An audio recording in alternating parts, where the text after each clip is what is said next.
This is just a quick view of what the system is probably going to look like. So we've got a phone application, and the sort of thing that we would do is we'd use bots to interact with the system. So we might, for example, say to the customer, what kind of problem is it? And present them with 4 icons.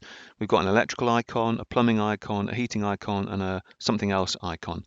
So this customer might say, well, this is an electrical problem. They click the electrical icon, and it comes up and says, well, what kind of electrical problem is this? And prompts them with a light bulb and a power socket.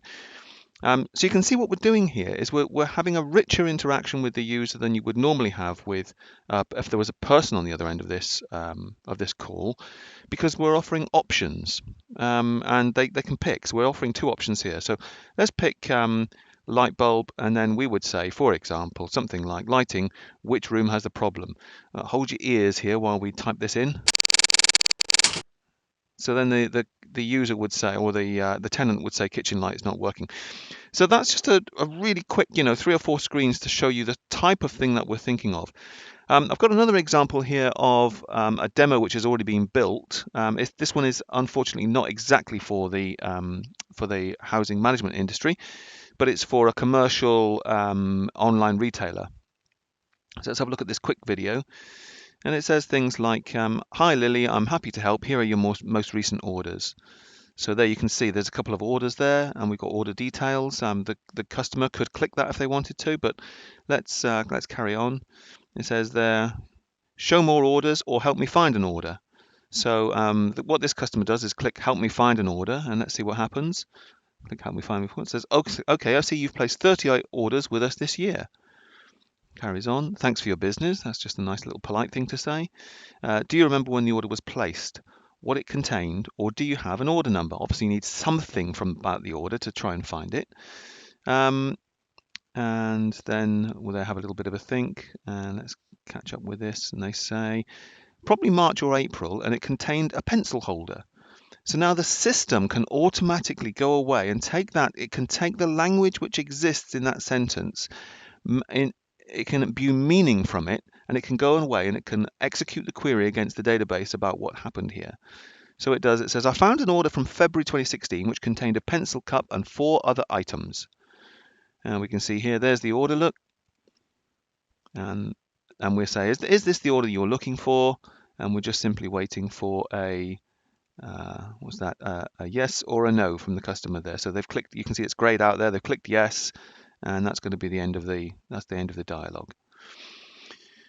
So that's the sort of thing that we're talking about. That's the kind of interaction that we could give to the tenants that are going to interact with this system. They could either interact like that. It could be with voice over the phone.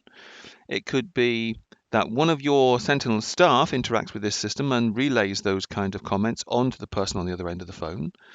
It could be them directly using a phone or a tablet, or it could be a tenant directly using a website. We'll come on to that in a few moments. Okay, let's move on. So the digital inclusion agenda, we obviously think about the Sentinel staff, and we think about the tenants who log calls over the old-fashioned telephone, and the Sentinel staff would obviously interact with the system in some kind of a way, and that represents probably 100% of the incoming calls at the moment. Now, when we start to think about digital inclusion, we start to think about tenants that have laptops and desktops and how they might interact with the system, whatever that system is, and this might be a system that we would introduce. So that's one way of doing it. And then what that would have the effect of is possibly reducing, I'm just coming up with these numbers, 55% reduction in calls over the old-fashioned telephone line, and moving towards a digital inclusion agenda here, possibly. And then tenants with smartphones and tablets, and they could interact with the system. And you might find, these numbers could be wrong, they could be right, I don't know, but you might find sort of 45% of people coming in with laptops and desktops, 45% of people coming in with smartphones and tablets, and only 10% less using the old system. Clearly, we need to cater for the old system, and there is clearly a way of doing that. Okay, so what I just talked about there, it just gets more people interacting digitally with the system without having to tie staff up with interacting in that way. It reduces the burden on the current staff. So with triage, we have a number of tradesmen here, an electrician, a plumber, a heating engineer. We've got a couple of filters, and then we have incoming requests from the tenants. So there's a bunch of these requests which are not covered by the tenancy agreement, things like block toilets and that kind of thing. So what the first filter will do is the first filter will triage out those requests, say to the customer, to the tenant in the nicest possible way, I'm sorry you're not covered for that. Might we suggest a plumber that you can go to? And it could all be done over that digital interface which I just showed you, or it could be done over the phone. It'll all work in the same way. That's the first set of filters. The next set of filters, what they do is they make sure that we go through that digital dialogue, we select the right tradesman, make sure he's got the right parts, and make sure that he's able to fix this problem in a single visit. So that second filter is refining. You saw the way that we said, what is the problem? Is it an electrical problem? Is it a plumbing problem? Is it a heating problem? And so on. They selected electrical. We said, is it a lighting or is it a power problem? They selected lighting. And so we could go through that process in more detail. So we get the right engineer, we get the right tradesman to visit. And then, there's a bunch of these things which are not going to be caught by either filter because they're exceptions and they'd be processed manually. So, for example, if there was a really big disaster like somebody's house caught on fire, you can just imagine how many tradesmen are going to be involved in the repair of that. That the house might have to be partially rebuilt. Possibly, in the case of a fire, you might have to have all of the electrical system replaced and a good part of the plumbing system. So that's a much more complicated thing, and that would be handled by exception because it's probably rarely going to happen. But we can cater for it by just saying there is an exceptions process, and that would just be dealt with manually. You might use elements of this process with each individual tradesman. Okay, now automation is done through the idea of a workflow. So you saw the little demo that we gave you, or the mock-up demo that we gave you of, selecting the power or the light bulb, selecting whether it was an electrical problem or a plumbing problem, that kind of stuff. Now that's all built into a workflow. That's a technology solution. That's software. And what we basically do is we harness the knowledge of your gurus. So you have gurus that work inside your organization that are dealing with these problems day in, day out. The tradesmen, the call handlers, those kinds of people. They have a whole load of information locked up inside their heads. Now, if we can harness that knowledge, if we can get that knowledge out of their heads into our database and allow the workflow to be a data-driven workflow, which is driven by the data which was provided by your gurus in the first place, then we have a system which can scale. It can scale out to as many housing associations as you care to merge with in the future. It can scale back again. We can deal with all of those kinds of problems, and we can do it faithfully with 100% fidelity, time after time after time after time. It's not as if you have a trainee who has to learn something. With this, once the knowledge is in the system, then it can be faithfully reproduced because it's software and it does it with 100% accuracy. As long as we don't have bugs in the software, and we'll iron those bugs out because that's part of the testing process. But once things are cracked and once things are laid down, then we get 100% availability and 100% reliability. So is this a solution that exactly meets your needs? So for example, we think we can reduce the call volume by 90%, might be 80%, might be 70%, don't know what it is, but you have some idea of a number from which you could reduce the call volume and increase your metrics on the digital inclusion agenda.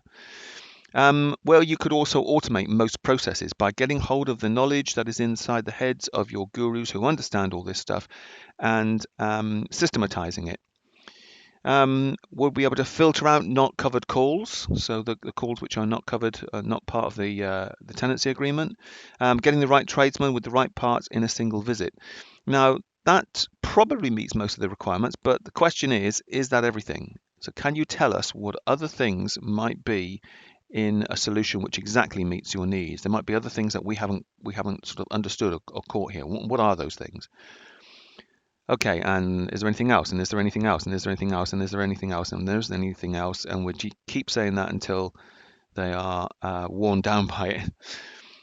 Okay, so let me just show you what the technical architecture would look like. Consists of a website in the first instance and the core heart of the system. This is a service called an application programming interface or an API, but that's basically it's where the work is done. That's where the software does its core working. That interacts with the database, and that database is the data which got out of the heads of your workers into this database, and it's the database driven, it's the data driven architecture that we've built for the core of the system. So the knowledge that's in the database drives the way that the system works, and the knowledge that's in the database came from the heads of your experts. We run all this in the Microsoft Cloud. I'll tell you why that is in a few moments. And there's the internet, and we connect these two services to the internet. And then you have your Sentinel staff, and what they can do is they can interact with tenants that are using the old-fashioned plain brown phone to call.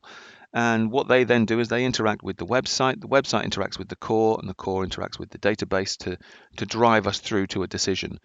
So you've got the Sentinel staff there, essentially, relaying the messages which are appearing on their screen to the tenant. Sentinel staff can obviously do things like they can look at everybody's records and that kind of thing, because they need to do that. Whereas a tenant with a laptop or a desktop on the internet, they can interact with the website, but they won't get the same level of access that Sentinel staff would. They'd be able to see their own account, for example, but not everybody else's. And we can build that security into the system so it's all automated, and it's not something that you have to worry about. And then the third option is to get tenants with smartphones and tablets so that they download the apps, and part of the intelligence is now on their smartphone or on their tablet. And that means they can interact directly with the core, and that will again pick elements out of the database to drive the whole thing so that we're getting the best possible service to these tenants. Okay, so what does the website do? Well, it communicates between the staff and the tenants and the core of the system. So it's the middleman, if you like. It renders the web pages. It takes input from the staff or the tenants so they can put their input in. And it can also give tasks to the tradesmen. It can do that through simple mechanisms like a text message. It could do it through a printout which you give them. It could do it through putting something onto a website that they log into. It could go to an app that they have on their phone or their tablet, or any one of a number of mechanisms. And then what does the core do? Well, the core is this application programming interface, the API, and that implements the process flow, and that's the workflow. So where did the workflow come from? Well, the database, all the logging of what happens in these workflows, and the data-driven architecture which drives these workflows. And then we use a bot framework. And the reason for using a bot framework is it allows us to implement a thing called language understanding and intelligence. And that's how it is that most users wouldn't realize they're not talking to a person, but they're talking to a computer on the other end of that very first demo that I did. So what it allows is it allows the tenant to interact with the system. It allows the bot framework to interact with the tenant so that they appear to be having a conversation. And you saw the richness that that conversation could have. Okay, so at the beginning I said there was a website, I said there was a core, I said there was a database. The database drives the core system, the core workflow. The database is populated with data from the minds of your experts. This all runs in the Microsoft Cloud. Why the Microsoft Cloud? Well, we want to connect the two, the website and the core, to the internet. One of the things we absolutely want to have is we want to have enterprise levels of service and availability and security and reliability and all those kinds of things. And this quick video shows you the kind of things that Microsoft gives for that.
Okay, so that should just give you a feel for the kind of things that we'd like to propose that we could do for you, if you could help us populate that database with the information that's in the heads of your experts.